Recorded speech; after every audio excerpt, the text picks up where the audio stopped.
గవి గంగాధరేశ్వర ఆలయం బెంగళూరులోని గవిపుర ప్రాంతంలో ఉన్న ఈ పురాతన శైవ క్షేత్రం తన రాతి గుహ నిర్మాణం, సూర్యకిరణాల అద్భుతం మరియు ఆర్కిటెక్చర్ రహస్యాల వల్ల ప్రపంచవ్యాప్తంగా ప్రఖ్యాతిగాంచింది.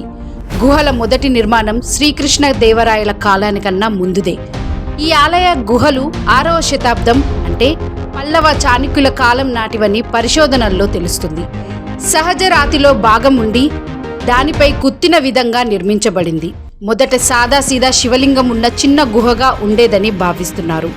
విఘ్నేశ్వరుడు క్రీస్తు శకం 10-11వ శతాబ్దం వారు. కొన్ని శాసనాల్లో ఈ ఆలయం గవిపురేశ్వర ఆలయం అని కూడా ఉల్లేఖితమైంది. ఈ కాలంలో గుహ మార్గాలను విస్తరించారు, శిల్పాలను సమృద్ధిగా జోడించారు, రాతి స్తంభాలు, మండపాలు నిర్మించారు.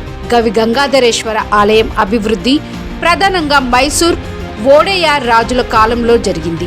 రాజా గాంధీరవ నరసింహరాయ ఈ ఆలయాన్ని మళ్లీ అభివృద్ధి చేసి ముందు భాగంలో 2 భారీ సూర్యచక్రాల ఆకృతి గల రాతి చక్రాలు, పెద్ద త్రిశూలం, గాలి వెలుతురు రావడానికి అదనపు మార్గాలు వంటి నిర్మాణాలు ఈ కాలంలో నిర్మించబడ్డాయి. అలాగే రాజు ఈ ఆలయాన్ని సాధారణ ప్రజలకు ధార్మిక కేంద్రంగా మార్చారు.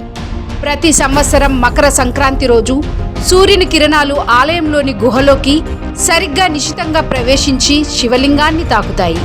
ఇది సుమారు 8 నుంచి 10 నిమిషాలు జరుగుతుంది. సూర్యకిరణాలు 2 పెద్ద రాతి గొప్పెంల మధ్య నుంచి సరిగ్గా వచ్చేలా ప్రాచీన కాలంలో లెక్క కట్టి నిర్మించారు. ఈ ఫీనామినన్ ఖగోళ శాస్త్రం, ద్రావిడ శిల్పకళ కలయికకు అద్భుత ఉదాహరణ.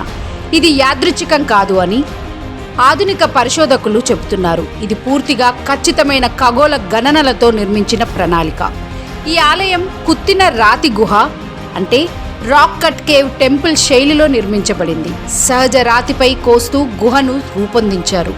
లోపలికి వెళ్తే గుహ మార్గాలు చాలా సంక్లిష్టంగా ఉన్నట్టు అనిపిస్తుంది. అందులోని గాలిని, వెలుతురును, శబ్దాన్ని సరిగ్గా చొరవతో పరిగణలోకి తీసుకున్నారు. ఆలయం ముందు కనిపించే కొన్ని రాతి విగ్రహాలు ఒకే రాతి బండతో చెక్కబడ్డాయి. ముఖ్యంగా 2 పెద్ద రాతి గొప్పంలు మరియు భారీ త్రిశూలం. ఇవి ఏ విధంగా ఒకే రాతితో చెక్కబడ్డాయి అన్నది నేటికీ కూడా ఒక రహస్యమే. ఈ ఆలయం నిర్మాణం వెనుక సూర్యశాస్త్రం, గగన గణితం, నీడల లెక్కలు వంటివి ప్రాచీన భారతీయులకు ఎంతో అద్భుతంగా వచ్చాయో చూపిస్తుంది. భగవాన్ శివుడు గంగను జటల్లో ధరించి ఉన్నాడు అని ప్రతీక. ఆలయం పేరు కూడా అక్కడి నుంచే వచ్చింది.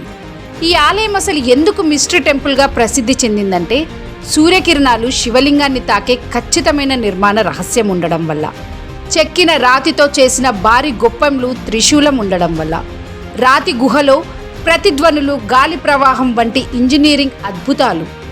1000 ఏండ్ల కిందటే ఖగోళ గణనలను ఉపయోగించి నిర్మించిన నిర్మాణ కళ, పురాతన ఇంజనీరింగ్, ఆధ్యాత్మికత, ఖగోళ శాస్త్రం కలిపి ఉన్న ఒక అపూర్వ దేవాలయం అంటే ఇదే.